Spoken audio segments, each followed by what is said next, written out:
Hello, friends. Welcome back to the Sip and Smoke podcast with myself and Billy. We're in a bit of a different location. As always, we're doing the rounds lately, aren't we? So it's been good fun to visit all the different locations. We hope you guys are enjoying the different scenery behind us. Yeah, I mean, it's a nice, quaint little store, isn't it, on Lime Street here in London, but a very, very, very beautiful location, for sure. Yeah. But we've got a very special guest today, haven't we? Yes.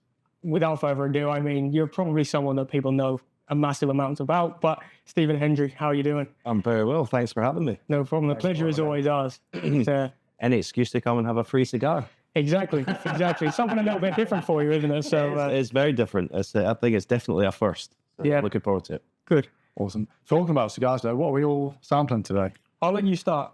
Okay, cool. So I have the wonderful Alvo Intermezzo. This is a Robusto, 5 inches long with 50 ring gauge. And this is a Dominican cigar. Excited to get into this. I've not had an Alvo for a while, so. No, it has been a while. I'm sampling the Alec Bradley, the Lineage Robusto. This one comes in at 5¼ inches long with a ring gauge of 52. One that I'm quite looking forward to sampling, not anything that I've sampled before. It's got a Honduran wrapper, a Nicaraguan binder, and a Nicaraguan and Honduran filler leaves as well. Stephen, what cigar have you chosen today? Well, I mean, I could have been in there for about an hour probably. Classic one, and I did pick out a Bolivar first, but you've kindly given me this to sample. It's a Hoyo de Monterrey San Juan, which I've never had before. I'm not going to go all the fancy words that you guys use in the descriptions because I basically don't know. But I'm very much looking to smoke it. So I'll probably a bit. The other one I picked was maybe not a wee bit heavier for this time of day. I was going to say, it's on the other end of the scale. Yeah, possibly after a nice meal. But yeah. Should be a nice, lovely. Should be a nice afternoon cigar for you. Yeah, very nice. Nice and mellow. You said you kind of enjoy Hoyo de Monterrey usually. This is just a Vitola you've never had? I pretty much stick to Cubans. Yeah. As I say, I'm not an expert, especially when it comes to the New World cigars. I wouldn't really know what to go for. Right. So I'll be a bit in the dark. So I'll be basically a blind man in there trying to pick something. And That's right. whereas it's like kind of like wine as well. I love my wine. Again, I'm not an expert, and I know what I like. I tend to go with pretty much. Yeah. But yeah, I tend to stick with Cubans, and obviously I have like Epicure. Everyone's got Epicure number 2s, things like that. So very, very popular. Very easy to smoke. So yeah, I'll enjoy this. Hey, I'm sure you will. I mean, it's very, very similar in terms of blend and things like that. So you'll get that same characteristic and same profile from it. Yeah. So yeah, kind of good suit, I think. We've got some interesting cutters I'm going to try for the first time. We have, yeah. I've never tried this. Can I have a go? This Of course, yeah. steel scissor. I mean, it looks a lethal looking thing. This thing, so from the Victorian ages or something. You wouldn't know what to do. So just keep what right to that. Yeah. And then, and chop. Perfect. And it was everywhere. That's fine. That's good. That's no problem. Good. That's why the ashtrays are on hand. I think I'll go with the same. So why do some have the tail in the end? Some cigars. A lot of the time, it's just kind of a marketing technique or a visual thing. A lot of people like the look of it. Gives it an extra characteristic. So when you look in a humidor, a lot of the Parejo cigars, a lot of the cylindrical ones you can see, will just have a normal cap, as yours did and as hers did. I think it's just an extra way to kind of stand out, give an extra opinion almost. It's something to draw your eye to. Right. But it doesn't necessarily give any benefit in terms of flavour or anything. Okay. I suppose it's also for ease of pulling the cap off. You don't have to worry about bringing the cutter with you. So yeah, it's kind of handy. I think I'm going to jump the gun and be the first to light this cigar, but another fancy old apparatus that we use, courtesy of Usman. We can always rely on them to I'm going to learn how to do these properly from you guys. Yeah. I don't know whether I light it too much or not enough, or. I mean, we kind of toast it until it's kind of like a white ash on the end. And then you're kind of ready. As long as it's an even burn, then I don't think you really have to worry all too much. Yeah. You pretty much do what I do, so. Yeah, I think the easiest way to do it is kind of toast the end of it, make sure it's all evenly lit. You don't want anything kind of going up the side of the wrapper to ruin sort of the integrity of it. But once you get it toasted, I can then do that kind of thing and draw the smoke through it, kind of makes it all evenly lit. Kind of nervous having to do this in front of the camera for the very first time. So to be fair, people are going to watch this and say, "Oh, you've not got a clue what he's doing."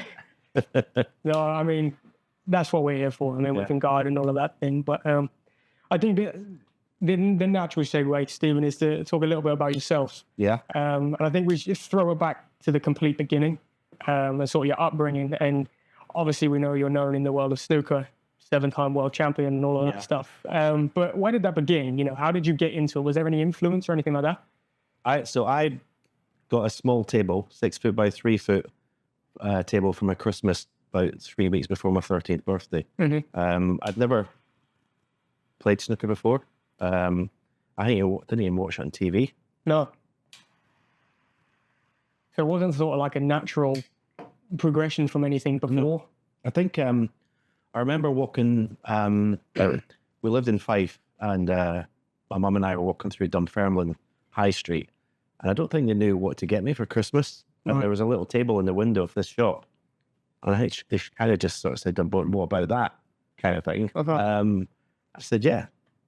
And then when I got it on Christmas morning, they couldn't get me off it. Right. I mean, I had other presents sitting there, like not unwrapped. And I just played, and I kind of just fell into it. It was natural. My father's father was supposed to be a very high standard snooker player. He died before I was born. Right. My dad was hopeless. He couldn't put 2 balls in a row. So I kind of skipped the generation. And I mean, my dad used to say that I couldn't believe it. I just settled into like my hand on the table cue. Just like it was meant to be straight away. Just kind of comes part of you. And it was like within 3 or 4 weeks, I was making 50 breaks on this small little table, 40, 50 breaks, and beating all my uncles and friends and stuff. But I just thought, didn't think anything of it. I thought this was just easy. This is just an easy game. Maybe it's like not until you sort of move up and play people that you don't know and start playing in proper tournaments, you know. So at what age did you kind of discover that you could do this for a living? That would be, I mean, I won various sort of amateur tournaments as a teenager. I turned pro at 16, which a lot of the sort of established players thought was that were around the game had never been done before. Thought it was far too young. But my dad and a guy that came on to sort of took over my career, a guy called Ian Doyle, was my manager. Basically thought we can't really learn anything else as an amateur. You know, let's just go in and see. But to me at 16, it was still a hobby, really. Right. I didn't think this was going to be my career. I didn't think this was going to be my job. So I suppose not until I started winning and earning sort of, for a teenager, good money, I thought, wow, this is going to be my career. This is what I do. It's strange to think like there's no influence. I think a lot of people, especially in sport backgrounds and things like that. I mean, I come from like a footballing background. I like the sport and things like that. A lot of the time, there's someone that kind of paves the way for you. And for you being so young and then getting sort of dropped into the ocean of this massive sort of, you know, industry or whatever, to kind of take that and think, well, it doesn't even feel like this is professional. It doesn't feel like this. I think it probably helped at some point because you haven't got that expectation and that worry of sort of failing or anything like that. Yeah, the guy Ian that took me on though, he came to spy on me. I used to practice in this club. I'd left school at 15 and a half, like 6 months earlier than I should have done because basically I had no qualification. Snooker was my life. Right. Even though it wasn't a career, it was still like I didn't want to do it. And my parents never really pushed me into studying and saying, "Oh, snooker doesn't work out. You're going to have to fall back on something." My parents and my dad especially always thought I would. And my dad was telling everyone I'd be world champion. Yeah. I mean, I didn't believe it myself. Yeah. But he was insistent to anyone they ever seen, "Oh, Stephen's going to be world champion one day." But yeah, it just sort of, as I say, my manager came to spy. I was sort of kind of mucking about a little bit, just playing mates and stuff. And he said, right, he had a snooker club in Stirling, and he said, if I'm going to finance this, which he did, pay for all expenses and everything, so all I had to do was play snooker. I got a small wage and everything. You're going to work. Yeah. You know, you're going to come, you know, and he had this club in Stirling. He had another business, an ironmongery business, and his office was connected to the snooker club. So he says, you're going to play 8 hours a day, you're going to come here at 10 o'clock, and you're here till 6, and you're going to play your own 7 days a week, 8 hours a day. And that's the deal. I'll take care of everything. That's the deal. And for the first few weeks, I hated it. Because snooker was a hobby. I was just playing for fun, really. Okay, I was playing tournaments, but it was still during the day. I was just playing with my mates. So I hated it in the beginning. It kind of, from that moment, it stopped being a hobby and became a job, a career. Because it was just like going to work. Yeah. Did that give you any negative thing? Because there's always as soon as something, your hobby will be your hobby forever, but as soon as you turn it into a workplace environment or whatever, does that give you any negative view on it? Did it kind of make you resent it at all? Or did you think, okay, I'm still enjoying it as a hobby, but there's extra pressure and all of these things? Yeah. In the beginning, I just, it wasn't fun anymore. It stopped. It's like it stopped being a fun thing to do. It became more like, well, this is, having to do this same hours every day. But the thing that sort of made me start enjoying it is literally after 3 or 4 weeks, my game started to really improve. I could feel my cue ball control. I could feel for everything. I could feel it getting better. So then I started, this is actually quite interesting. And then I started to look forward to going in every day. And then I would challenge myself, do new routines and everything like that. And that was the thing that sort of, that was the hook. It's showing the results from all the hard work. 2 or 3 months after doing this sort of regime, I won the Scottish Professional Championship quite easily at 16. So yeah, that was the, people say, I look back now and one of the reasons you stop, or people always say, what affects a snooker player? Why do you stop when you're 35 or 40? What happens? Because it's not physical. It's you lose the will to do the hours and hours and hours of practice as you get older. It gets harder. The top players nowadays are not played 5, 6, 7 hours a day anymore. Because they've been doing it their sort of their whole life, and the snooker table never changes. You're basically doing the same routines 30 years kind of thing. Yeah, I suppose the rule set and everything. I suppose there's slight tweaks here and there, but I imagine the whole thing of it just is the same, right? Yeah. I suppose repetition. Change over the year, though. Over the years, what's been the biggest change? In snooker? Yeah. Well, in terms of the stand, people always ask me as a stand, or could I be successful in today's game? And I think, yes, I could, because I think the standards have gone up. But I think at my best, I would still be competitive and winning tournaments. But where it's really, really changed is down the rankings from sort of 20 down to sort of 60, 70. These players are making centuries, 147s. Whereas before, I'd play the World Championship and I'd look at the draw, the quarterfinals, semis, who I was going to play then, because the first 2 rounds was just easy. Yeah. Standard down the rankings wasn't great. Whereas now it's incredible how it's changed. I imagine, because as I say, in terms of football, the standard of academy players and things like that coming through the ranks now is so high compared to obviously what they used to be. So it might have been easier to get back into it there. It's strange to think, okay, now it's the same across other sports as well, where along the years that standard has just gradually increased the whole way through. Yeah, I think it's the same in most sports, I think. And I think, I'm a huge golf fan. I play a lot of golf, and even when you look at watch the golfers, they sort of average age of the best players is coming down and down and down. Yeah. And also in snooker, again, people say, remember the 80s, there's no characters anymore, but in the 80s you had, we remember all the faces, remember the Higgins, Griffiths, Thorburn and Werbenuk and Kirk Stevens with his white suit. They say, we remember all these characters. Because snooker in the 80s, there was only 4 channels on the TV, and snooker was on BBC and ITV all the time. It was even bigger than football. Right. Pre-Sky. It was even bigger than football, bigger than golf. And all these players were kind of superstars. Whereas now the players are not so much interested in having characters. And I think it's the same in all sports. They just want to win. Yeah, it's a lot more. They've all got characters, great characters, but when they get there, all they're interested to do is winning. I think the introduction to social media and the view that everybody can have is way more insider knowledge now. Yeah. So I think they're probably somewhat worried about that sort of things. If you're this character and you create these situations or anything like that, I think in terms of the media and the way that they want to portray you, you have to kind of abide by their rule set and things like that. So could play a factor in why that. I think if social media was around in the 80s when Alex Higgins and Jimmy White were around, I think it'd be like it'd be quite interesting to say the least. That's certainly changed it. In some ways for the better. Obviously, social media has helped players earn more money, obviously, than they used to do. But yeah, it's certainly changed. Yeah, for sure. You mentioned golf. You recently went on the golf trip, right? I mean, you've been very busy with it. How's that been? Yeah, I love my golf. Am I right in thinking your handicap's like, did you play off 3? 4. 4. It has been as low as 3. Right. The new I put every card in, so the new system is quite volatile. Right. The new handicap system, so you can come down and go up quite a lot.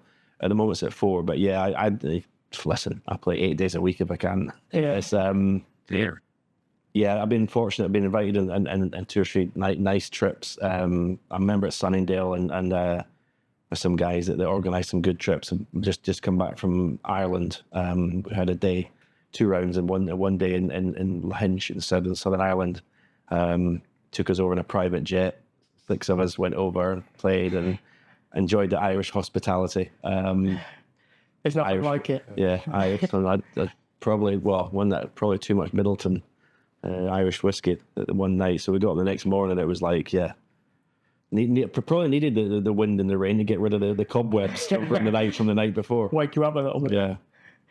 Okay, so I want to take it a little bit onto the cigar side of things. For you, obviously, we know you enjoy Cuban cigars mainly, a little bit here and there with New World. But when did that kind of come into things? Did you enjoy cigars whilst you were playing throughout your career, or was it something that you picked up later on? Or I've never had a single drag of a cigarette in my life. Okay. I've always never liked to smell it, but my parents smoked on and off, and been in cars and snooker clubs and everyone when smoking was allowed. I mean, it's like I just got used to it. It was always around playing snooker halls. Smoke would be under the lights and everything. It was always around. You could always smell it. I would say your clothes would smell and everything, but it was just that's what it was, before it was banned. I mean, you look back on it now, it's incredible that everywhere you went, everyone smoked. But as I say, I never had the inkling to have even with all the tobacco sponsorship of snooker. I mean, it's free cigarettes everywhere. And I was never liked to smell, but I always liked to smell cigars, even quite a young age. It was different. But I didn't touch it till I was about, I was in Shanghai. I've got a good friend that lives in Shanghai. He's now my agent, actually. And I'd played a match. I would be around, I want to say, what year we were in there, 25. I want to say probably around 2011. 2010, 2011. It's a couple of years before I retired, and my game was shot, really. But I lost to this guy called Robert Milkins 5-0 in about 40 minutes. I mean, he just wiped the floor. Right. So Roger said, let's go out for dinner. So I knew he smoked cigars. So, and in China, even now, parts of China, you can smoke inside in restaurants and stuff. But then it was everywhere. So we had a meal, and then he lit up a cigar. And I thought, that's nice. I thought, that's really nice. And I was a bit depressed for what happened in the match and stuff. Understand. So I thought, can I have a try? So I had a try, and obviously not inhaling and stuff, and yeah, I loved it. Yeah. I just like it looked cool. Right. To me, that was the first thing. I always looked at the men and gentlemen that were having a meal, whether it was on TV or film or whatever, and after they have this cigar and a whiskey, it looked cool. But yeah, and that was it. And I came home from there. I think I don't know what cigar I would have bought, some sort of Monte Cristo or something. Right. And yeah, that was it. That was it. It's very. I think this is an area that people kind of misconstrue almost. That cigarettes and cigars are the same. But as you mentioned, you've never had one interest in a cigarette ever. But a cigar gives you a whole different experience. It's almost like a ritual, right? And to sit down, even in celebratory moments or the lesser moments, a cigar can always kind of lift you a little bit. Yeah. I think it kind of takes away, kind of gives you that time to sort of sit down for an hour, 2 hours, however long it may be, to kind of process everything in your own way. Yeah, like a meditation. It is. Yeah. It is. It's a whole Because there's nothing. I live in an apartment, but we've got a balcony, and it's nothing better than this. Well, obviously in the summer, not so much in the winter. But my girlfriend and I, if I have a meal or something, or just go out and sit and listen to some music, have a whiskey or a glass of wine, and I'm smoking a cigar for like an hour and a half, and it's just. You're right. It's very, very relaxing. It is relaxing. You sort because the pace you have to smoke at sort of dictates what you know. It forces you to take the time to enjoy it. Yeah. Which is always quite nice. And I think Although I do tend to smoke my cigars too quick. People have told me that. When I've been out with a guy, and it's like, yeah, if you're enjoying it, why not? yeah. I think there's a few people where there's kind of a rate to sample it or enjoy it that will give you the best opportunity to take the most from it. But you get people that take sort of 2 hours or an hour and a half, say, for a Robusto, when other people may take 40 minutes. Right. It's just rate of... So what's a Robusto then? So Robusto is a 5x50 or thereabouts. Sometimes they come down. So what I mean by that, 5 inches long. Yeah. And the ring gauge, which is the thickness of the cigar, is 50. Right. Which I'm pretty sure they do it. Robusto. Yeah. That's right. Ring gauge is calculated in a very weird way. It's like a 64th of an inch. Right. Is one ring gauge. Okay. So like 50 ring gauge will be 50, 64th of an inch. It gets really weird or something like that. I could be a little bit hit and miss with the exact numbers, but yeah, it's a strange calculation in my opinion. But yeah, obviously the totas and everything will change. You've got different sizes, you've got different shapes and things like that. But I mean, it's all technical stuff, really. It's more down to what kind of catches your eye, what you enjoy, and personal preference. I always thought I need to sort of read books and learn all these different names. I mean, I thought, but I just want to enjoy a cigar. I don't really want to. I don't want to know how it works. I just want to enjoy it. As long as you enjoy it, that's the main thing, isn't it? Do you have a particular cigar that you tend to go back to later? Well, I'll tell you a funny story. When I started, I'd been into them. Started smoking about 6 months. I do a lot of work in China. I've been going since '87, something. But I went to this. Where was it? You've got the Mekong River, but you've got Thailand. You've got Laos. So I went to Laos when the people I used to work for at the time in China. So they were going to build this huge new Macau type place in Laos for the Chinese people to come, and the people I work for were going to put pool tables and stuff. But I met the guy that was building this thing. I mean, he looked like a Chinese Bond villain. Right. I mean, he had the shiny jacket, he had the slick back hair, and wherever he had this huge cigar in his mouth the whole time. And I'd brought some. I'd a smoke it, and so he knew I liked cigars. So I was there for 3 days, and so I had to give him a cue as a gift. Right. He gave me a box of Behike 54s. I didn't have a clue what they were. I mean, a very good gift. Yeah. I didn't have a clue what they were. I just said, "Oh, thank you very much." I took them back. So I brought them back home, and I'm just smoking away at them. I'm like smoking like you smoke like a blooming King Edward or something. Yeah, I'm like, I'll just have a cigar thing. Yeah, I'll just have a... It wasn't until I smoked about 5 or 6 of them. I'm just casually reading, and I was like, oh my God, these are like actually special cigars. Yeah. I mean, in terms of... I've still got 3 left. I thought I stopped smoking them straight away. I thought, oh my God, what an idiot. Savour all of them. Well, I think as long as you enjoy, that's the main thing. I mean, it was a gift for you to enjoy, and that's exactly what you've done. Well, I say the quote, I don't know if you've seen the film Sideways, which is one of my favourite films, wine, and this guy's got this amazing bottle of wine, and he says, I'm saving it for an occasion. And the person says, no, when you drink it, that is the occasion. And I kind of think that way with like nice wine or cigar. I tend not to keep them. If I've got a nice cigar, I'll smoke it. I know nothing about aging or what cigars you should age or what cigars you just smoke. But I just think that's the occasion. Yeah, there's definitely an art to the aging process and getting into all that stuff. I don't think I've even had an aged cigar. No. I might have had, I might have had one. But yeah, I don't.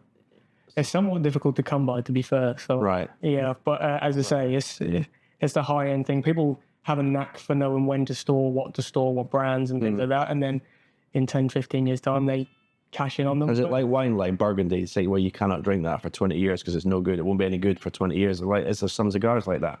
So not particularly, I wouldn't say. Not rolled specifically for aging, but a lot of cigars will be aged and will age better. So you have some Cuban cigars that will age and they get a little bit worse or whatever. They don't really change too much. But some blends and things like that, you'll age them, and the flavor profile and stuff will just get drawn out of it. And then you'll be when you enjoy that, you'll get the entire experience. Okay. But again, it's a little bit of a knack to know what to kind of store, what to hold on to, and things like that. I was going to say one of my most random cigar stories. I played in the Dunhill Links golf tournament, which is in St Andrews, Carnew State, and forget the other one. But all this sort of celebrities and stuff play with pros and that for 3-4 days. Played in it, I want to say 22 or 23. So after the final night, they have these gala dinners every night. So that after it, I'm outside singing, and I'm smoking a cigar with. So I went out with my friend first. So I'm smoking a cigar, he's smoking cigarettes. Then people join us. So one of them was Tico Torres, who's a Bon Jovi drummer. One was Andy Garcia, the actor. And another one was this guy who spent 20 years in a cell with Nelson Mandela. And me, a snooker player. And I'm like smoking, I'm thinking, what is going on here? This is the most random thing. But I would never got there if I didn't smoke cigars. So like, it's a very weird thing that kind of brings people from all walks of life together, especially events and stuff like that. Obviously, we do a lot of events and things like that. And, you know, you go to these places and you meet people that you don't, otherwise you wouldn't ever meet. Yeah. You know what I mean? It's the same sort of thing with today. It's kind of brought us together to sit here and film and enjoy a cigar together. Yeah. If not for these, it probably wouldn't have happened. Yeah. It's a weird thing that people kind of overlook, but it does bring people together, and it's a major sort of community feel to the whole industry. It's like a big family, I like to say, isn't it? It's just really welcoming. We love hosting events because it is like that, you know.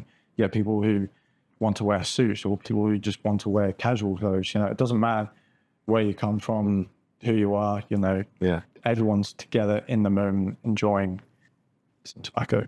I know. It's amazing. After round of golf, I really enjoy when after a round of golf as well, we've got a terrace, outside terrace at the golf club. And it's really nice. I've smoked with the membership at Sunningdale is quite incredible, really. But it's like the range of people you could be sitting with lords or some billionaire businessman or snooker player or just someone like, you know, just and everyone's the same. I smoked one once with a guy called Kunal Nayar. He was in the Big Bang Theory, the Indian chap from there. He loves a cigar. And I played a run and go for him, and then with a cigar, and I was like, wow, this is just the people you meet. It's quite cool.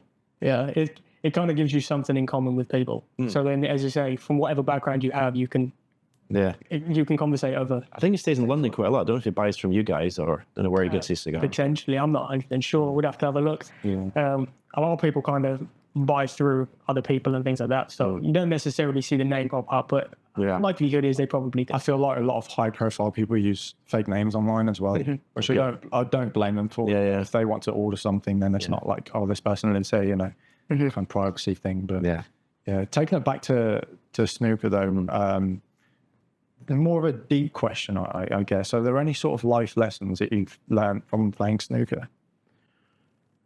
I think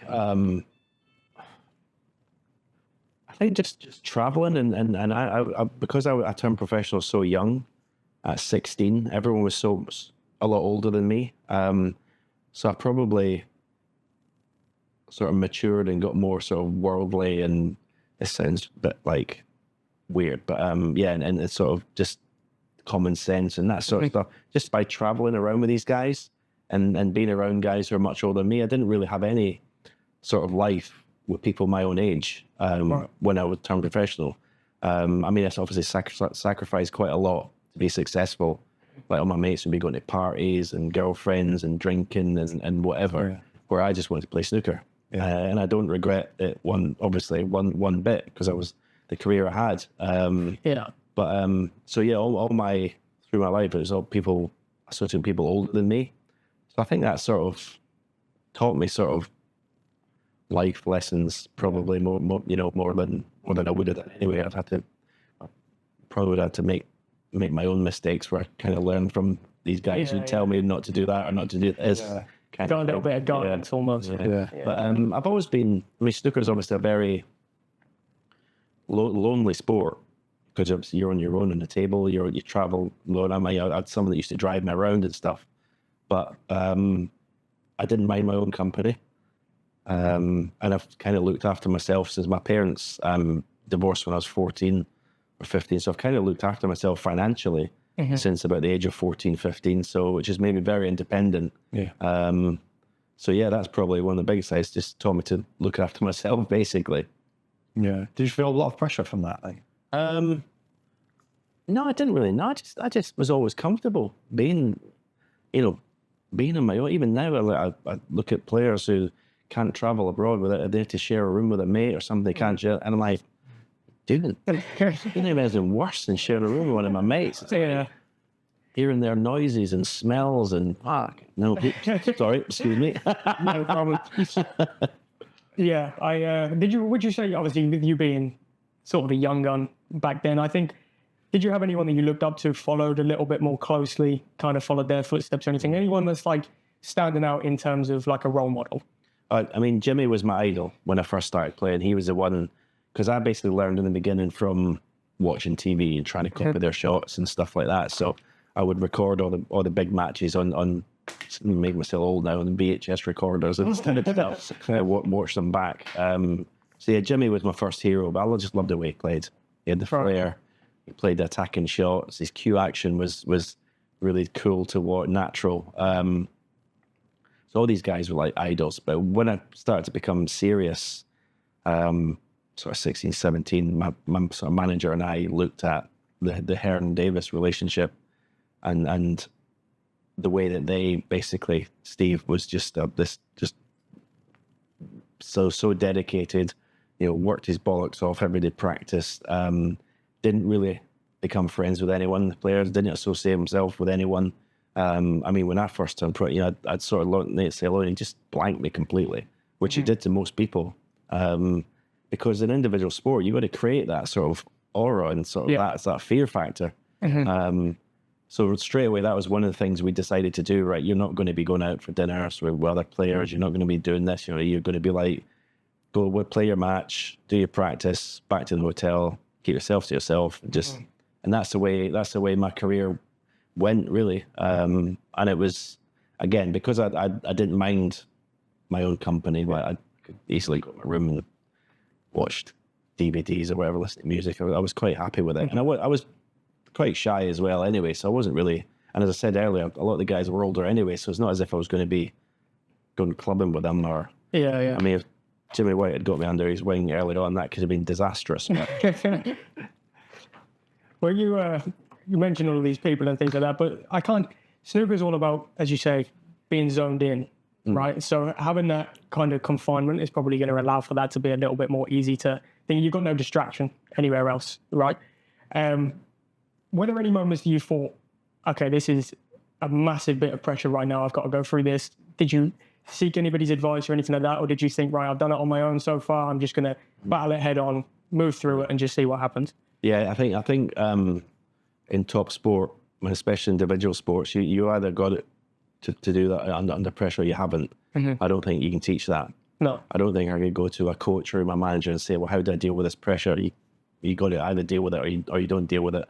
And for some reason, I was able to play my best snooker under the biggest pressures. I mean, I remember world finals, being in my dressing room and feeling like I was going to throw up, like feeling really nauseous in the dressing room. But I wasn't physically sick ever. But I look back now and that's when I played my best, because as soon as I got out there into the arena, I just... Almost like tunnel vision, I imagine. Yeah. I was just always able to do it, and it is the cliche is what separates the best from the rest. Yeah, of course. People say, well, Jimmy's six finals, didn't win one of them. There's something there that's missing. There's something there that he couldn't convert. Just chances to beat me. Obviously missed a black off a spot. He was 14-8 up on me in one final, but couldn't do it for whatever reason. It's strange, really, isn't it? Because as you say, there's nothing really that explains that.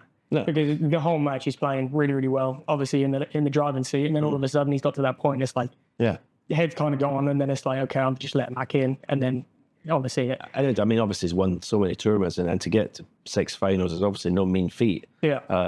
But yeah, there's something that stopped you when converting at least one of those. And there's been players down the years they've been great players, but to be a serial winner, not just win one tournament or whatever, even just one world title, to win multiple world titles, you look down the years and it's like it's myself, it's Sullivan, obviously 7 as well.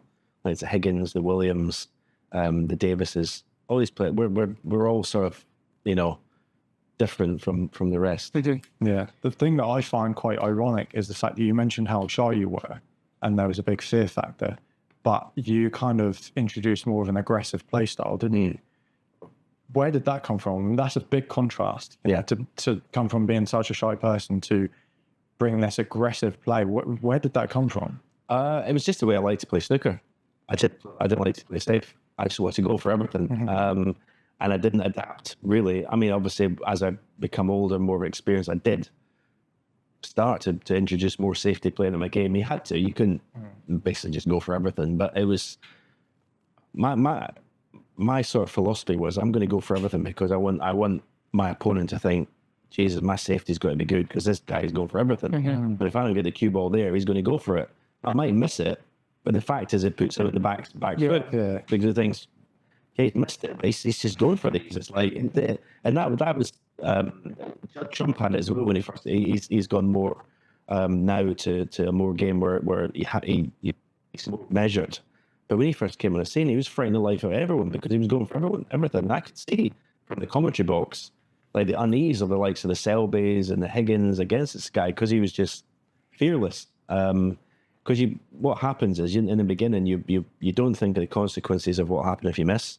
And if you could keep that attitude for your whole career, I mean, that'd be amazing. But unfortunately, you do miss, and you will miss shots, and people will clear up against you, and then you get scars, and you think, right, okay, went for that one. It cost me the frame. Maybe I shouldn't. And that's the worst thing that happened to me, like near the end of my career. I kept going for them, but at the back of my mind, I thought, oh, if I miss this, and you can't have that. Yeah. You got to have just, I'm going for this, whatever. I suppose you've got to try and eradicate that inkling of doubt. Because as I say, if you play confidently, the doubt's in their head, not yours, right? But it's impossible to keep that throughout your whole career in any sport because defeats stay in there, and it's just a fact of life. Yeah, it's just part and parcel of the sport aspect, competition, and all those things. So, in terms of snooker and cigars, we'll try and marry the two together. I've seen it a lot in sort of NBA and other sports that celebratory wins and winning championships and stuff bring a lot of cigar ritual kind of thing. Was there anything that you had in that, or is there anything in the game now where it's kind of smoking lounges or sampling lounges that have come together? You've got snooker professionals sampling cigars and celebratory moments, or is it just kind of something that's a bit dry almost? There's never been anything. I mean, obviously, I watched the Michael Jordan thing, The Last Dance, and he's smoking them in the dressing room afterwards after he won. And yeah, I wasn't into them really when I was winning. No. It was really near the end of my career that I started smoking cigars, and I can't remember any other players. I mean, Doherty's just started to smoke one. But only when I'm there because he doesn't have to pay for them. I give him one, so that's probably why. That's probably why I'll not get one of them. No, I've never even. I can't remember even seeing a snooker player smoking a cigar. It was a big cigarette culture, obviously, with the tobacco sponsorship and things like that, and the olden days, obviously the 70s and 80s, growing up snooker clubs where everyone smoked basically. Yeah, it would have been nice to like having won a world title to like think that, but I wasn't even I wasn't even a big drinker either. So whereas now I love my wine, I love my whiskey, and I do that. I really enjoy it. So, but in this sort of in the 90s when I was winning these world titles, I wasn't really a drinker, so I didn't really celebrate that much. It's quite like it was interesting listening to Scotty Scheffler recently. Where he said after 5 minutes it's gone. Yeah, and that was me as well. It's cold, isn't it? But I think that's what you have to be. I think that's probably what give you the edge to drive for the next one, because it's like for a lot of people, I think in any sport, winning the world championship or anything like that, that's the hype. Well, that's why I never went. I didn't cry. I didn't go crazy. I didn't like jump. Basically, and people say, "Oh, God, he's so miserable even when he's lifting up the trophy." But I found it hard because, like, it was me. It was like, job done. Yeah. Okay, my job here was to come and win the world title. What's next? Yeah. And so it was like kind of an anticlimax when it was all over, because the thrill was actually being in it and winning it. And the best part of winning the world title is when you're clearing up the frame to win it. That's when you really. That's when I felt. I felt, right, this is out done. Yes, I've achieved this. But when they give you the trophy, it's like it's already done because I've already had my high of winning that frame. Now it's just about, Is there one particular frame that stuck with you? I think in world titles, probably with the one where Jimmy missed the black up a spot, I had to clear up 50 or 60 to win it. Other ones stand out. I was 8-2 up against O'Sullivan in a final. He came back to 8 each, and I made it 1-4-7 in a decider. That was quite special. That was one of the big moments. Yeah, that was quite a big moment. Yeah. But you still went back after that and thought, "Oh, job's done." Yeah. Really? Yeah. I mean, obviously that was amazing. As I say, that was the high, actually doing it and putting the last few balls. That was the buzz and the high you get from it. But after, again, once it's over and you got the trophy, then. Yeah, it's great, but that wasn't where I was sort of highest point of enjoying the actual moment. I suppose that's where it kind of differs for you as well, because it's not the achievement that kind of draws you to the game, it's the enjoying the actual process. Yeah, I mean, it's one of the reasons I retired. When I did, my game was shot because I had the yips, and it got gradually worse over 10 years. But for me, the enjoyment of the game was from winning. Not from playing, and that was my career. Winning was where I got the enjoyment from. And Davis kept playing, Steve kept playing. I get on really well with Steve, and he kept on going, but he's getting beat by. I said, "How can you play? You're getting beat by people who shouldn't be in the same table as you." And he said, "Well, I just treat it as a day out." I said, "I can't do that. Yeah, I can do that." The competitive image of yourself. You think, what's the point if I'm not winning? Yeah, absolutely. Yeah, absolutely. I mean, I could have probably hung around and kept playing and got to quarterfinals, semi-finals, and might win the odd tournament. But if I couldn't be sort of up there with the best now, it was no fun. I suppose as well, especially coming from like almost the dominance in the 90s to that, I think you're hitting that height all the time. That's kind of what you're used to then kind of come in and kind of be mid-table. Yeah, I'd higher to fall from, definitely. So that was, to be sort of, because when you're in the 90s, when you're winning everything, you're going to the world title, everyone's talking about you as the best. Like, all the press are saying, who's going to win the world title? Stephen's going to win it again. Stephen will win it again. So that's all going. It's all nice. But then you get to the end, he's gone. Stephen will win that, he's going to that. And they're like, oh, it completely changes. I bet. It's a lot of pressure. Cigar lounges and snooker lounges, do you feel like they share a similar vibe, or do you think it's very different? Because they're both they're quite quiet places. Yeah. I mean, when you watch snooker, it's very chilled out, typically. But do you find that it's very different? I think the similarities end after sort of the quietness and the sort of there's no noise and stuff, and everyone's sort of respectful of what smoke cigar, respectful of people who are playing snooker. Yeah, that's. I mean, I've always thought it'd be amazing to own. I mean, you can't do it now. I don't know. You guys know better than me, but to have a sort of really exclusive club with a couple of tables where you actually go and play and you could sample a cigar while you're playing everything, I would think it'd be very cool. But as I say, you see these old films like Downton Abbey type things where after dinner they go and they've got the bow tie and they're having a brandy and a cigar and having a game of snooker and that. I thought that'd be very cool. But it probably happen in China, but not here, because there's many places in China where you can. So I mean, in Shanghai, there's 2-3 really cool cigar lounges that you can go and enjoy a cigar and a drink and everything, and which you can't. Obviously, there is places in London, but no.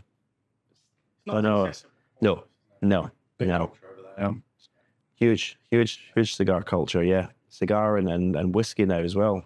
And it's all, the Cuban cigars are very, very popular. Just gonna make sure you don't get a fake one. We see it all the time on Facebook. people posting pictures of Cohibas. You can see that the bands are like in the complete wrong place. The squares aren't even running out. It's quite funny, actually.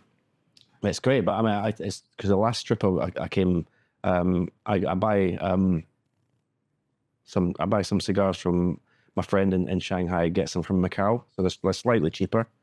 But then I went, my last trip I did about 6 or 7 cities, and 5 of them I got given boxes of Cubans. So I actually brought back about 80 cigars from China the last trip. And like my girlfriend bought me this fridge for my Christmas. So it's basically, it's stocked. It's like one of your areas, like stocked up. So yeah, Some of them, because you kind of, the refrigerators and stuff, you can kind of temperature control and stuff like that. Yeah. Some of them are really fancy. Like you can put all your cigars. I mean, mainly they're supposed for wine. I've got mine at 1721. That's what it was set at. Is that right? Is that? Yeah, 20 would probably be better 20, in terms of the temperature, Right. but Okay. yeah, 70% would be pretty much perfect. I mean, anywhere between sort of 69 and 72 is optimum. Right. It depends whether you want it a little bit drier, a little bit. Yeah, it's a bit of a leeway there, isn't there? So, But anywhere around that number, that will be perfect. You should get the good sort of, or a good experience from the cigars. This is lovely. I was then about to ask a little bit about the cigars. I think we've kind of dived over the top of this, so bring it a little bit back. But we'll start with Lewis. We'll go there. Oh, don't ask me to see if I recognise taste and all that. What do you think? keep it simple. This is good. A little bit of a tight draw. Right. Too tight for my personal I liking. hate that. Yeah, There's nothing more annoying, is it? No, it's so difficult. Why is it you get, like, you obviously get the long, thin cigar? What are they called? Lancero? Yeah. Yep. Very often, I find with them, the draw has been horrendous. So they are pretty much one of the most difficult vitolas to roll. You would think they're quite simple. But they use very minimal amounts of material. Okay. So say this cigar may have, say, 8 or 9 for the leaves, say, for just argument's sake. And Lancero may only have 1 or 2.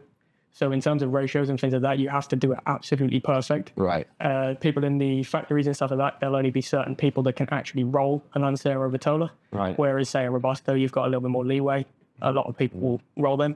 So it comes down to sort of the construction, and the process of actually creating that cigar is way more difficult than... I also don't really like smoke, because when I smoke a cigar, I want to feel like I've got a cigar in my hand. Right. Yeah. Rather than, like, you get the small ring gauge. It doesn't feel like... So I noticed, it's what I said to you before, I was like, I'm pretty sure he likes a heavier ring. From what I've seen on social media and stuff like that. So that one's pretty much perfect for you. Yeah. But you're enjoying the cigar today? It's lovely, yes. Very smooth. It's very, it's not too heavy. As I say, when I was a bit more inexperienced, I'd smoke these, like a Cohiba or something that's quite, without even, in the afternoon, without having any food in me or anything, and all of a sudden, like, you wonder why you're like lightheaded. I've been there. Yeah, they don't feel so. That's obviously an error. I had a friend of mine, we played golf at Sunningdale, and he had these, he got given a box of Cohiba Maduros. Yeah. And they're quite pokey, aren't they? I knew they were. And he says, "Oh, let's have one in the course." I said, "I'm not smoking one in the course. We're playing at like 10 in the morning." I said, "I'm not smoking." I said, "Oh, I'm going to have one." I said, "I'll tell you, you won't smoke. You won't last." He literally had 3 He was like, "Oh my god, I'm going to faint." I'm not. He said, "I'm like." It's there's a process to go through in terms of what you've eaten, what you drank, all of this stuff, time of day. I think as a newbie to cigars, you can kind of overlook that and go, "Oh, that one looks nice, so I'll go for it." But then you light it up, Exactly what I did, isn't it? I mean, we when we first started filming together, we were given the options of these 2 cigars. So it was Cohiba Robusto and Romeo Julieta White Churchill, was it, or Short Churchill? White Churchill. White Churchill. And so I was like, "Oh yeah, I'll take the Cohiba." Because I was like, it's this big brand, this staple brand, His eyes lit up to the word Cohiba. So we started filming this review. Thank God it don't go on the YouTube channel. But we got towards the final third, and I had said my piece, and then Billy started talking. I feel feeling it was funny, and then Billy started talking. I went, "I'm gonna be sick." Really? So I had to jolt out the room and run outside. It was relatively early in the day. Probably no food consumed at all. Yeah. Relatively early in terms of cigar journey, and he's just gone. Nope. Got up, walked out. Okay, I'll just refilm the intro and the outdoors. You guys look quite young though. How old are you? I'm 24.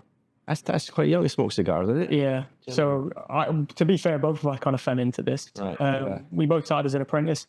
Before that, I used to play football. I went over to America on a scholarship, played there, quit, came back, had nothing to do. Have you smoked cigarettes, you two? No. No. Not actually. Really? Wow.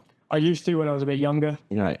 just as you do coming through school and all that stuff, hanging around wrong crowds and whatnot. But yeah, smoked cigarettes, but quit obviously when I started taking football and stuff seriously. But yeah, we both applied for an apprenticeship as business administration, happened to be within this company, and then it kind of just snowballed from there and kind of done every aspect at this point, worked from picking, packing all the way through to what we're doing now, I guess. Yeah, it's been quite a journey, hasn't it? Yeah. A fun journey, really fun journey. Yeah. What was your first cigar? Do you remember? If I talk truthfully, I took a Villiger out of my mum's husband's cupboard when I was a bit younger. I was probably about 15, 16. But at the time, never had any cigarettes or whatever. So Did you inhale it?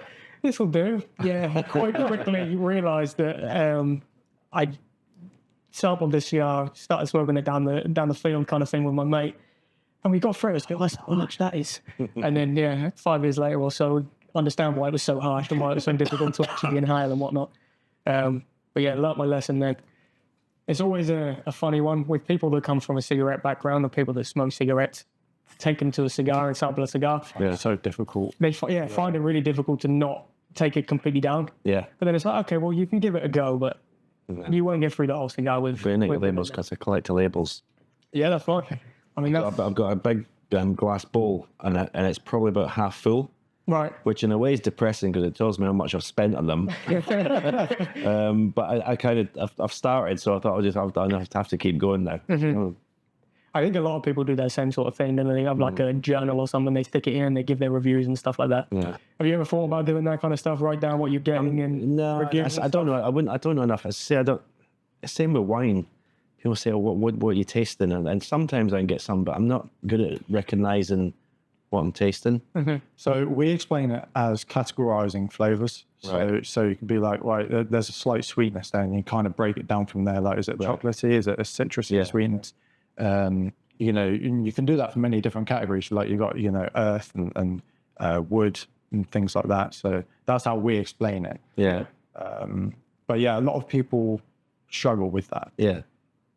Which is understandable, but it surprises me a little bit because I know you're a bit of a foodie. I mean, when you travel, you love trying so many dishes. Yeah. And so it surprises me that you don't get into the flavors that much. I know. I do try to sort of recognize things. I say it in wine and the cigars, but you get a lot of like dark chocolate and stuff like that. Leathery, something like sort of leathery thing. Yeah. But yeah, food. Yeah. I mean, China obviously is I've tried most things. I hate tofu. That's the one thing I can't eat, and I was just like, it's funny. I was about to ask you what's the one. Oh, it's not. I mean, to me, it's not food. But I've eaten some pretty ropey things. I mean, I've eaten bear's claw, a random thing. It was a restaurant in Harbin in northern China, which is it was this exclusive restaurant. I tend to go when I get taken to cities. Whoever's bringing me to that city will want to give me the local specialties and take me to these. I'm being some incredible restaurants, and but there's just one table in this restaurant. So there was about 20 of us sat around this round table and brought these dishes out, and I brought this one. They didn't say what it was. It was a brown dish, and it was like meat in the middle and broccoli around there. And I was like, okay, so taste it. So tasted actually nice. The taste with the way they cooked it, the sauce or whatever was nice, but the meat itself was like, I don't know whether you might not put this in, but the meat was like gristly and they said it's something we shouldn't even have here. And it's like bear's claw. I mean, okay. And another one of the courses, was wolf,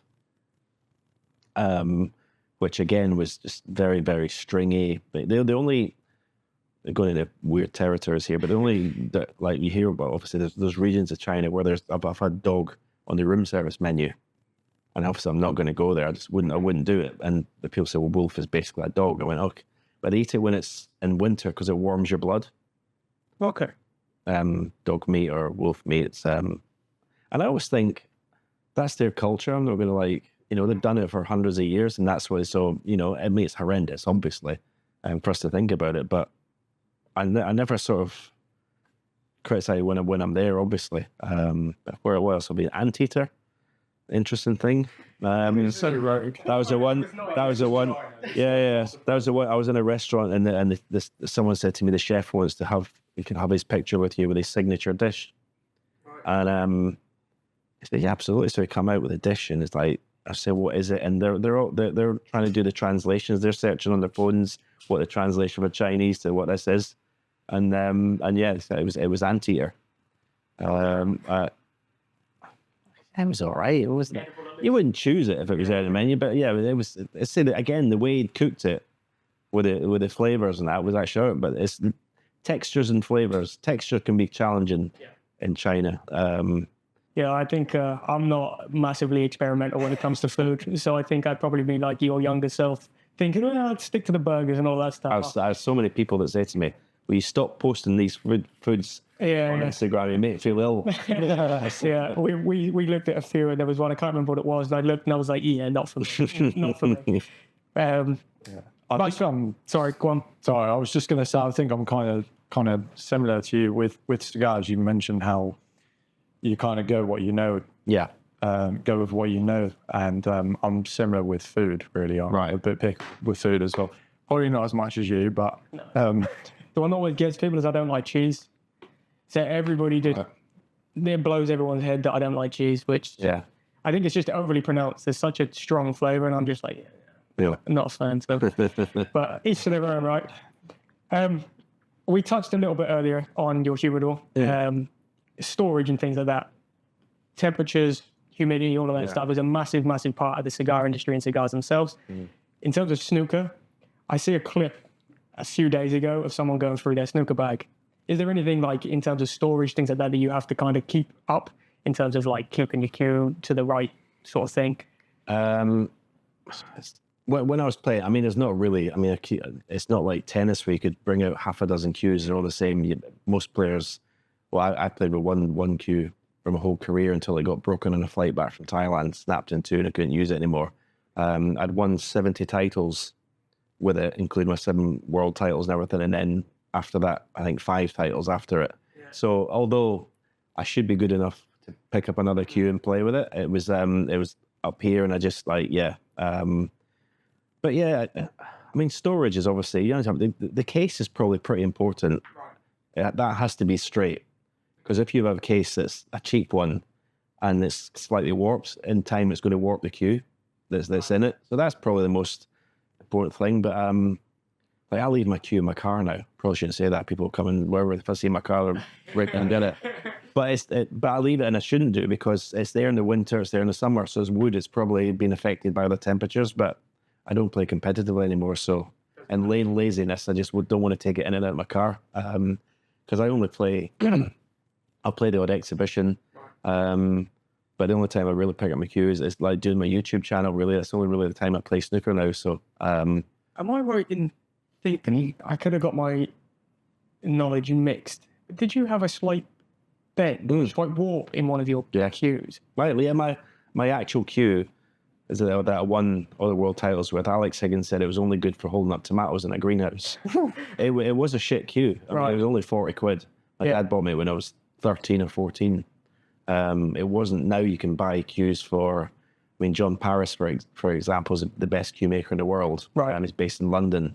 You could pay upwards of 5 to 10 grand for a handmade cue. And you've got something like a 5-year waiting list for these things, Because they're handmade, you know, you can't mass produce them. You can buy factory made cues that are decent, but most of the top players now use these handmade cues, and they're pretty special. My cue was, nothing special at all. As you say, there was a bend in it.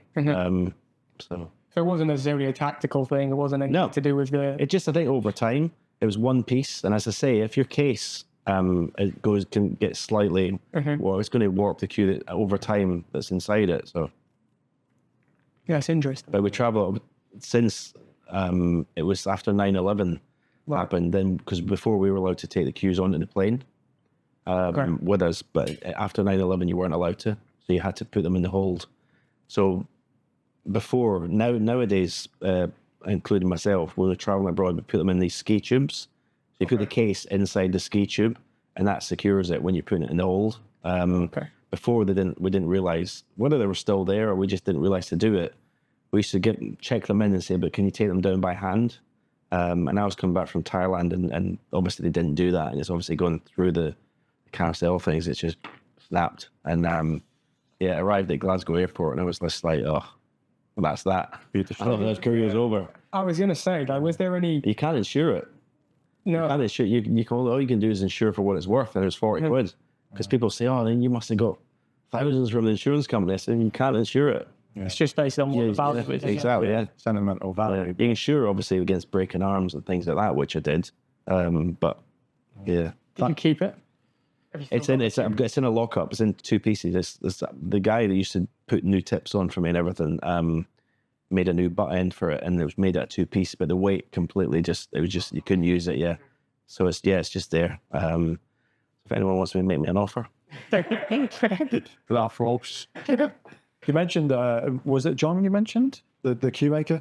John Paris. Yes. Was that the guy you made a video with recently? Yes. Yeah. Yes. Oh, I see. So how long was the process of making a cue then? Oh, God. It's a while. I should remember this, but I don't. It's quite a while.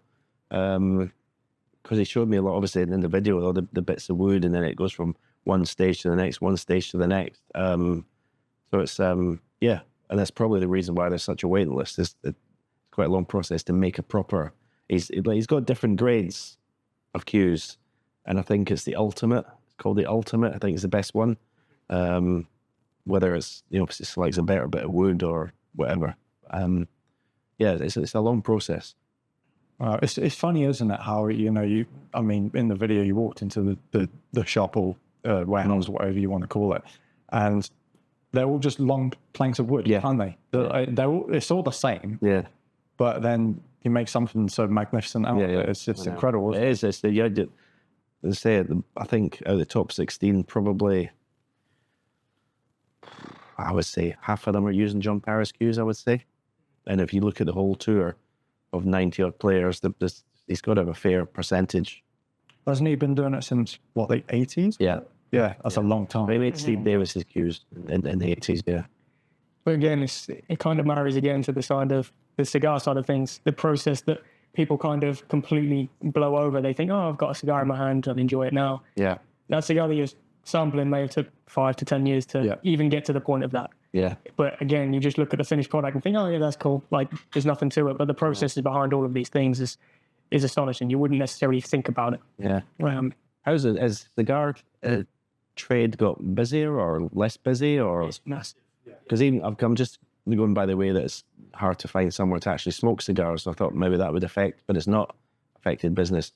No, I think the cigar industry will be around and it will continue to boom. I think there's always a massive want and a desire for it, especially in them high-end sort of Cubans and things like that, especially when you get to aging and all them things. Yeah. It took me by surprise. I didn't necessarily think it was this big. Right. And then you kind of get involved in it a little bit more and you think that is a wild operation. Everybody's involved and everybody loves it. I also think that COVID helped it massively as well. Right. Ironically, a lot of businesses... I found a lot of cigars in COVID because obviously you spend that time outside. Yeah, exactly. Yeah, but there's also social media and whatnot. Back years ago, you didn't have social media, but there's a lot of influence out there now from influencers. We won't mention names, but there are a lot of people out there that are influencing a lot of people to try cigars. Yeah. And it's become so massive, hasn't it? It's incredible. Yeah, I don't think it's going to slow down anytime soon. I mean, there's obviously regulations and things and changes to the whole thing as there are across every industry, but I think it's definitely here to stay, and it's astonishingly big. It's incredible. I've seen incredible rise. I've seen it in China through the sort of, let's say, first time there, like 87, and then the amount of time I've spent there, I spend 2-3 months a year there, seeing the rise in the popularity of like wines. They're buying it in whiskies now, Scotch whiskies, and cigars. It's incredible. Yeah, it's the common question. I went to a wedding last month and I was sampling a cigar, enjoying a cigar, and someone came to me and was like, does anybody even smoke cigars, and he'd be, enjoy it. And I was like, you would be massively surprised, like just how large a scale it actually is. Yeah. But it's a very interesting industry, a lot to learn. You never really stop learning all the way through. Even sort of the founder of C.Gars, Mitchell, he would say the same thing. It sounds so cliche, but every day's a learning day, and it's just never, there's no ceiling as to what you can sort of understand. Yeah, he reads every Friday. Yeah. He reminds himself every Friday. Yeah. Anyway, should we move on to some quick fire questions? Some fun little questions for you. So I'll start with the first one, then we'll take turns maybe, yeah? Okay, yeah, Cool. that's fine. So first question, favourite game of snooker you've ever been involved in? I had a final against Ken Doherty in the UK Championship. I won 10-5. I made 7 centuries in that final, and it's still a record today. That's incredible. I mean, you still hold a fair few records at this point. Yeah, Ronnie's sort of picking off a few of them. Yeah. Obviously, we're hoping that he's not going to win 8 world titles. People say, "Do you want to?" I said, "Of course I don't." But listen, he could do if he he played a match recently, made 2 1-4-7s in the same game, and on his day, when he's the best, he's when he plays his best, he's still the best. Yeah. But he doesn't do it as often now. He's 50 now, as is Mark Williams, as is John Higgins. So those unbelievable performances will come fewer and further between. But yeah, so and obviously youngest world champion. I can't see that being beat. No, I never say never, but yeah, unless Ronnie becomes Benjamin Button, he's one record he's not going to have off me. Okay, so the next question: tips for people that are interested in kind of getting into the world of snooker. Never really seen a table before. They walk into a hall for the first time. We always ask why there's not so many. Most of the young players coming up, the best young pros are from China, not from the UK. Because in the 80s and 90s, the snooker clubs were everywhere. Almost every corner there seemed to be a snooker club. You can't find it's really hard to find a snooker club now. So young people are not really going into it as much as they used to. But a tip, I mean, the best tip I give is if someone's got talent and they want to do it, I mean, practice. Yeah. Practice. And if it means in every walk of life, really, you're only going to get out of it what you put in. It doesn't matter how talented you are. If you don't practice, you're not going to do it. Yeah, for sure. Awesome. Are there any misconceptions around the game that you want to clear up? I think nowadays, as we talked about it earlier, is that there's no characters in the game. If you met the players backstage, you'd know. I mean, Williams, he's my best mate on the circuit. He always has been, and he's just he is a character. So it's probably a misconception that all snooker players are pretty, boring and dull.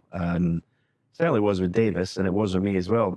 I mean, I walked through an airport once in the 90s on my own at Edinburgh Airport, and I walked through the security bits. I put my bag on the X-ray machine, collected the other end, walked around the corner, and the 2 people that were working it said, "God, he's just as miserable in real life as he is in the TV."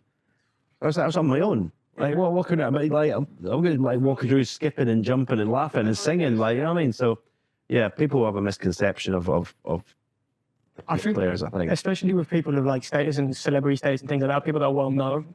I've done it myself. You see something everybody automatically thinks that they have to have the time of day for everybody. They have to be in the best mood ever, and they have to do this. I mean, at the end of the day, we're all human. Yeah. Everyone has a bad day, and they just get slandered for one interaction, which is completely bizarre. But Yeah. People are so quick to judge. For sure. But they don't look at themselves before. Well, that's human nature, right? I do. Okay, so we have a question that we kind of asked, mainly on the cigar side of things, but I'm going to link it to snooker as well. If there were 3 people, dead or alive, whoever, that you could sit, enjoy a cigar with, enjoy a game of snooker with, who would they be? I mean, easy. Larry David, he's my hero, and he smokes cigars, and he plays golf, so again, we're amazing. Anthony Bourdain, he's one of my heroes. And let me see. Let's put Alex Higgins in there. He'd annoy everyone. I've never seen anyone walk into a room and change an atmosphere in my life like Alex Higgins. So yeah, that would be quite a fun night. Yeah, all of these together, kind of shooting it a little bit and seeing what happens. I imagine that would be quite fun. Definitely. What legacy do you want to leave? I don't know. I just like the fact that I played the way I played. I never changed my game for anyone. I just played. It was aggressive. If my game wasn't good enough to beat them, then so be it. I wasn't going to start, slowing down or playing safe or whatever. So I think my likes have I think I introduced a different brand of snooker when I came on. Game that pretty much all the top players play now. It's like getting in and opening the reds up, making big breaks, winning frames in one visit, being attacking. So yeah, I would like to think that be certainly part of the legacy that I changed the way the game was played. Yeah, that's cool. I think as well, a big taking point from that is sort of play for yourself and not worry about everybody else and doing. If it works, it works. If it doesn't, then obviously that's a. And I think not being too high or too low. What result?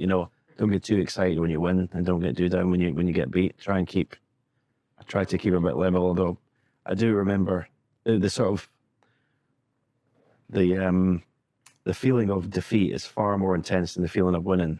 Yeah. I mean, it's horrendous. I mean, I was the worst loser in the world. So yeah, you just always feels way more.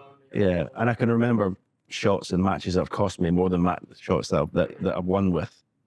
So. Yeah, it's definitely things you kind of pick up on those things. That's where you learn from, right?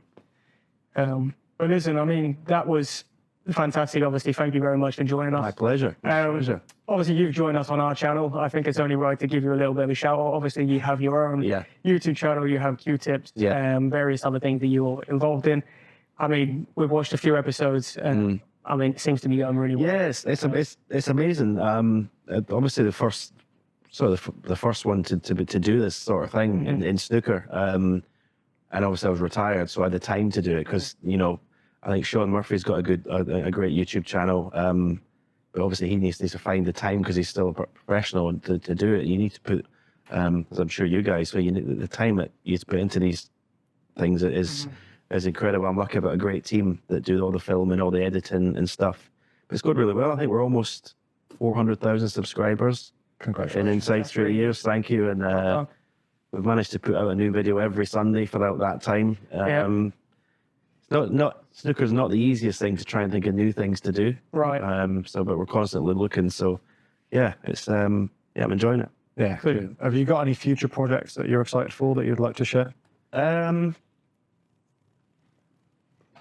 Not really. It's just we're just really obviously concentrating on the channel, trying to grow it to the stage where we might get maybe in the future show live events of our own and put on things just try and keep it growing all the time. I think that's taken up all my time really. Try and I do this stuff in China and obviously do the commentary stuff still on TV, the pundit stuff, but that's probably the main priority is trying to just grow the channel as bigly as we can do it.